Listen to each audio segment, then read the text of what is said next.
చూడట అక్కడ లక్ష్మే కాదు ఇంకెవరున్నా నేను అలాగే రియాక్ట్ అయ్యేవాడిని.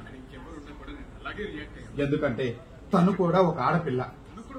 చెయ్యని తప్పుకి ఆ అమ్మాయి మీద మీరు నిందలు వేస్తూ ఉంటే చూడలేకపోయాను. సహస్రం నోటి వెంటాలని పదాలు రావడం నేను తట్టుకోలేకపోయాను.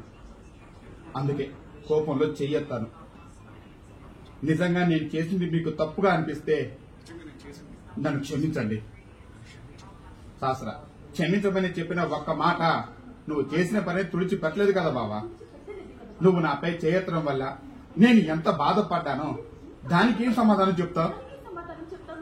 ఆవేశంలో జరిగిపోయింది సహస్ర. దాన్ని అర్థం చేసుకోవడానికి ప్రయత్నించింది.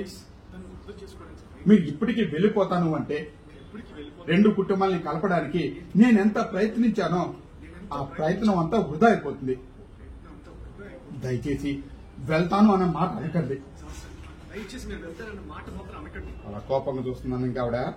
బిహారీ గారు, అత్తయ్య 20 ఏళ్ల కిందట నువ్వు కూడా ఇలాగే ఆవేశంతో ఇంటి నుంచి వెళ్లిపోయావు.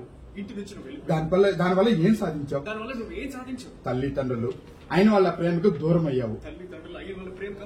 ఇప్పుడు కూడా మళ్ళీ అదే తప్పు చేయకత్తా. నేను క్షమించుకుని అడుగుతున్నాను కదా. అయినా కూడా నువ్వు ఇల్లు దాటి వెళ్లిపోతే మళ్ళీ అందరినీ దూరం చేసుకున్నానన్న బాధపడతావు.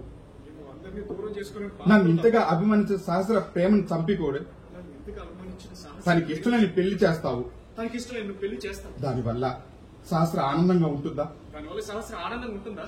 ఏం మాట్లాడలేదమ్మా. అలా లుక్కిచ్చావు సహా వైపు. విహారీ, అతయ్య నువ్వు 20 ఏళ్ల క్రితం చేసిన తప్పే ఇక్కడ నుంచి మళ్ళీ తప్పే మళ్ళీ ఇక్కడ